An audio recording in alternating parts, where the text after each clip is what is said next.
की अदालत में रजत शर्मा के सामने निरहुआ ने ऐसे-ऐसे जवाब दिए हैं।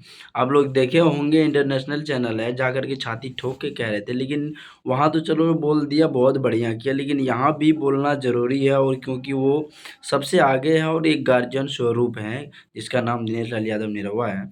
और यहाँ भी कुछ सुधार करे तो सही होंगे, क्योंकि अभी मैं कहूँगा 2 गाना छूटे हैं केजरीवाल यादव की, एक होली के हैं और एक लोकगीत है।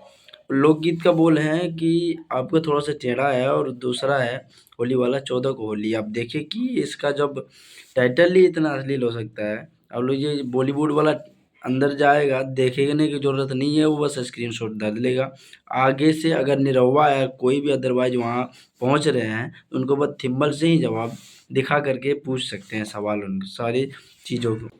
हालाँकि जो शब्द इन्होंने अपने टाइटल में रखा है, वो अंदर में बोला जा सकता था और अंदर में टाइटल कुछ और रख देते, लेकिन नहीं, गाना नहीं चलने के कारण और चलने के लिए जो ऊपर में ही अश्लील शब्द धर दिया, अंदर में कुछ और हो ना हो। अंदर आप जाएँगे तो बहुत अच्छा है, उसमें कोई अश्लील नहीं, लेकिन ऊपर में ही थिम्बल में इशारा दे दिया है ऐसे कि अंदर बस ये थिम्बल काम आएँगे ओनली तो यूपी और बिहार के, अदरवाइज़ नहीं आएँगे।